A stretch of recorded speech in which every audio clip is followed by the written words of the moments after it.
ಯೇಸು ಕ್ರಿಸ್ತನ ಮಧುರವಾದ ನಾಮದಲ್ಲಿ ನಿಮ್ಮೆಲ್ಲರಿಗೂ ಸ್ತೋತ್ರ. ನನ್ನ ಪ್ರಿಯರೇ, ಚೆನ್ನಾಗಿದ್ದೀರಾ?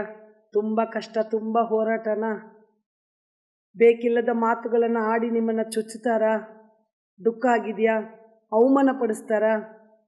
ಬೇಕಿಲ್ಲದ ಕಾರ್ಯಗಳನ್ನು ಹೇಳಿ ನಿಮ್ಮನ್ನು ನೋವುಗೊಳಿಸ್ತಾರ? ನನ್ನ ಪ್ರಿಯರೇ, ಬನ್ನಿ ಇವತ್ತು ಯೇಸುವೊಂದಿಗೆ ಕಾರ್ಯಕ್ರಮದಲ್ಲಿ ವಾಕ್ಯವನ್ನು ಧ್ಯಾನ ಮಾಡಿ ಆ ಮಾತುಗಳನ್ನೆಲ್ಲ ಜಯಿಸೋಣ. ನನ್ನ ಪ್ರಿಯರೇ, ದಾನಿಯೇಲ್ ಬರೆದಂಥ ಪುಸ್ತಕ 6ನೇ ಅಧ್ಯಾಯ 22ನೇ ವಚನ.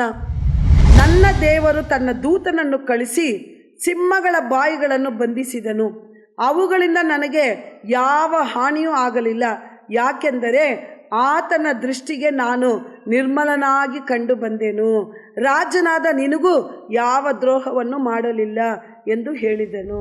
ಹಲ್ಲೆಲೂಯ. ನನ್ನ ಪ್ರಿಯರೇ, ಇಲ್ಲಿ ಒಂದು ಭಕ್ತನಿಗೆ ಒಂದು ಶೋಧನೆ ಉಂಟಾಯಿತು. ದೇವರಿಗಾಗಿ ನಿಂತು ಪ್ರಾರ್ಥನೆ ಮಾಡಿದ್ದಂಥ ಒಂದು ವ್ಯಕ್ತಿ, ದೇವರಿಗಾಗಿ ವೈರಾಗ್ಯವಾಗಿ ನಿಲ್ಲುವಂಥ ಒಂದು ಯೌವನಸ್ಥ, ಅವನ ಹೆಸರು ದಾನಿಯೇಲ್. ಆವಾಗ ಅವನು ಪ್ರಾರ್ಥನೆ ಮಾಡಿದ್ದು ಒಂದು ತಪ್ಪು ಅಂತ ಕಂಡಿಡಿದು ಅವನ್ನ ತಗೊಂಡೋಗಿ ಸಿಂಹದ ಗವಿಯಲ್ಲಿ ಹಾಕಬೇಕು ಅಂತ ಆಜ್ಞೆ ಕೊಟ್ಟರು. ರಾಜ ಹತ್ರ ಹೋಗಿ ಕೇಳ್ಕೊಂಡ್ರು. ಆದರೆ ರಾಜನಿಗೆ ಚೆನ್ನಾಗಿ ಗೊತ್ತಿತ್ತು ದಾನಿಯೇಲನ ಬಗ್ಗೆ ಗೊತ್ತಿತ್ತು, ದಾನಿಯೇಲ್ ಆರಾಧಿಸುವಂಥ ದೇವರ ಬಗ್ಗೆನೂ ಗೊತ್ತಿತ್ತು. ಆದರೂ ಕೂಡ ಜನರ ಎಲ್ಲ ಆ ಒತ್ತಾಯಕ್ಕೆ ಅವನು ತಪ್ಪಿಸಿಕೊಳ್ಳಕ್ಕಾಗಲಿಲ್ಲ. ಆದುದರಿಂದ ದಾನಿಯೇಲನ ತಗೊಂಡೋಗಿ ಸಿಂಹದ ಗವಿಯಲ್ಲಿ ಹಾಕ್ಬಿಟ್ರು. ನನ್ನ ಪ್ರಿಯರೇ, ಸಿಂಹದ ಬಾಯನ್ನು ಮುಚ್ಚಕ್ಕಾಗ್ತದ? ದೇವರು ಹೇಳ್ತಾರೆ, ಇಲ್ಲಿ ದಾನಿಯೇಲ್ ಹೇಳ್ತಾರೆ, ನನ್ನ ದೇವರು ತನ್ನ ದೂತನನ್ನು ಕಳಿಸಿ ಸಿಂಹಗಳ ಬಾಯಿಗಳನ್ನು ಬಂಧಿಸಿದನು. ನನ್ನ ಪ್ರಿಯರೇ, ಹಲ್ಲೆಲೂಯ, ಆಮೆನ್, ಹಲ್ಲೆಲೂಯ.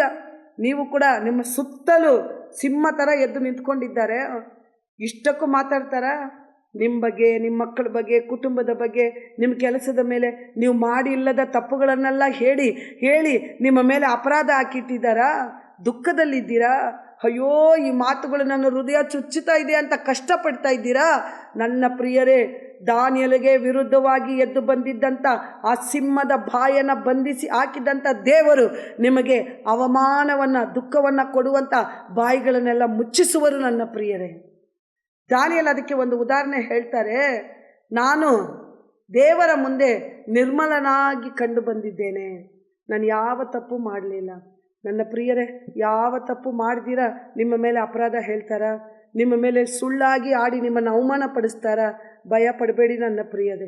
ಸಿಂಹದ ಬಾಯನ್ನು ಬಂಧಿಸಿದಂಥ ದೇವರು ನಿಮಗೆ ವಿರುದ್ಧವಾಗಿ ಬರುವಂಥ ಎಲ್ಲ ಸುಳ್ಳು ಬಾಯಿಗಳನ್ನು, ಅವಮಾನ ಪಡಿಸುವಂಥ ಬಾಯಿಗಳನ್ನು, ನಿಮ್ಮನ್ನು ದುಃಖಪಡಿಸುವಂಥ ಮಾತುಗಳನ್ನು ಬಂಧಿಸಿ ಹಾಕುವರು. ನನ್ನ ಪ್ರಿಯರೇ, ಯಾವುದನ್ನು ಕುರಿತು ನೀವು ನೋವು ಅನುಭವಿಸ್ತಾ ಇದ್ದೀರಾ?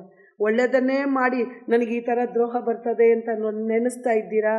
ದಾನಿಯೇಲನ್ನು ಯಾವ ರೀತಿಯಾಗಿ ದೇವರು ನಿರ್ಮಲನಾಗಿ ಕಂಡರು, ನಿಮ್ಮ ಆ ಪರಿಸ್ಥಿತಿಯನ್ನು ಕೂಡ ದೇವರು ನೋಡ್ತಾ ಇದ್ದಾರೆ. ಅಯ್ಯೋ, ನನ್ನ ಮಗನು, ನನ್ನ ಮಗಳು ಏನು ತಪ್ಪು ಮಾಡ್ದಿರಾನೇ ದುಃಖ ಅನುಭವಿಸ್ತಾ ಇದ್ದಾರಲ್ಲ, ಆ ದುಃಖವನ್ನು ನಾನು ಬದಲಾಯಿಸಬೇಕು. ದಾನಿಯೇಲಿಗೆ ವಿರುದ್ಧವಾಗಿ ಇದ್ದಿದ್ದಂಥ ಸಿಂಹದ ಬಾಯನ್ನು ಬಂಧಿಸಿದಂಥ ದೇವರು ನಿಮ್ಮ ದುಃಖಗಳನ್ನು ಕೊಡುವಂಥ ಎಲ್ಲ ಬಾಯಿಗಳನ್ನು ಮುಚ್ಚಿಸುವುದಕ್ಕೆ ಶಕ್ತನು. ನನ್ನ ಪ್ರಿಯರೇ, ಬನ್ನಿರಿ ಪ್ರಾರ್ಥಿಸೋಣ. ನಮ್ಮನ್ನು ಬಹಳವಾಗಿ ಪ್ರೀತಿ ಮಾಡುವಂಥ ಪ್ರೀತಿ ಉಳ್ಳ ತಂದೆಯಾದ ದೇವರೇ, ಈ ವೇಳೆಗಾಗಿ ಸ್ತೋತ್ರಪ್ಪ. ಈ ಕಾರ್ಯಕ್ರಮವನ್ನು ನೋಡ್ತಾ ಇರುವಂಥ ಅನೇಕರು ಅಪ್ಪ ದುಃಖದಲ್ಲಿ, ಅವಮಾನದಲ್ಲಿ, ಕರ್ತನೇ, ಬೇರೊಬ್ಬರ ತಪ್ಪಿಲ್ಲದ ಮಾತುಗಳನ್ನು ಕೇಳಿ ಹೃದಯ ಚುಚ್ಚಲ್ಪಟ್ಟಿದ್ದಾರೆ ಸ್ವಾಮಿ, ನೊಂದು ಹೋಗಿದ್ದಾರೆ ಅಪ್ಪ. ಕರ್ತನೇ, ದಾನಿಯೇಲ ಥರ ಕರ್ತನೇ, ಸಿಂಹದ ನಡುವೆ ಇರೋ ಥರ ಕರ್ತನೇ ಅವರ ಬದುಕನ್ನು ಹಾಕ್ಬಿಟ್ಟಿದ್ದಾರಪ್ಪ. ಕರ್ತನೇ ಸ್ತೋತ್ರ. ದಾನಿಯೇಲಿಗೆ ಇಳಿದಿದ್ದಂಥ ದೇವರೇ ಅಪ್ಪ, ಈ ನನ್ನ ಕರ್ನಾಟಕ ರಾಜ್ಯದಲ್ಲಿ ಕರ್ತನೇ ತಪ್ಪೇ ಮಾಡ್ದಿರ ಕಷ್ಟಪಡುವಂಥ, ಅವಮಾನ ಪಡುವಂಥ ಅಪ್ಪ ದುಷ್ಟರ ಮಾತುಗಳಿಂದ ನೊಂದು ಹೋಗಿರುವಂಥ ಒಂದೊಂದು ಹೃದಯವನ್ನು ಧೈರ್ಯಪಡಿಸು ಸ್ವಾಮಿ. ಇವರಿಗೆ ವಿರುದ್ಧವಾಗಿ ಎದ್ದು ಆಡುವಂಥ ಸುಳ್ಳು ಬಾಯಿಗಳನ್ನು ಮುಚ್ಚಿಸು ರಾಜ.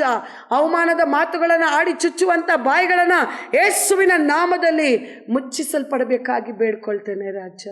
ಕರ್ತನೇ, ದಾನಿಯೇಲನ ಸಿಂಹದ ಬಾಯಿಯಿಂದ ಕಾಪಾಡಿದಂಥ ದೇವರೇ, ಈ ನನ್ನ ಮಕ್ಕಳನ್ನು ಕರ್ತನೇ ಎಲ್ಲ ದುಷ್ಟರ ಮಾತುಗಳಿಂದ, ಕೇಡಿನ ಮಾತುಗಳಿಂದ, ಸುಳ್ಳಾಡುವಂಥ ಮಾತುಗಳಿಂದ ದೂರ ಮಾಡಿ ಕಾಪಾಡು ಸ್ವಾಮಿ. ಅಪ್ಪ, ಮನ ಸಮಾಧಾನ ಕೊಡು ಸ್ವಾಮಿ, ಮನ ನೆಮ್ಮದಿಯನ್ನು ಕೊಡು ಸ್ವಾಮಿ, ಶಾಂತಿ ಕೊಡಪ್ಪ, ಧೈರ್ಯ ಕೊಡಪ್ಪ. ನೀತಿಯಾಗಿದ್ದೀರ, ಖಂಡಿತ ದೇವರು ನಿಮಗೆ ಸಹಾಯ ಮಾಡ್ತಾರೆ, ನನಗೆ ಮಾಡ್ತಾರೆ ಅನ್ನೋ ಒಂದು ಧೈರ್ಯ ಕೊಡು ಸ್ವಾಮಿ. ಕೇಳಿದಕ್ಕಾಗಿ ಸ್ತೋತ್ರ, ಪ್ರಾರ್ಥನೆಯನ್ನು ಕೇಳಿದಕ್ಕಾಗಿ ಸ್ತೋತ್ರ, ಧೈರ್ಯವನ್ನು ಕೊಟ್ಟಿದ್ದಕ್ಕಾಗಿ ಸ್ತೋತ್ರ. ಲೋಕದ ರಕ್ಷಕನಾದ ಯೇಸು ಕ್ರಿಸ್ತನ ಮಧುರವಾದ ನಾಮದಲ್ಲಿ ಬೇಡಿ ಹೊಂದಿಕೊಳ್ತೇನೆ ತಂದೆಯೇ. ಆಮೇಲೆ ದೇವರು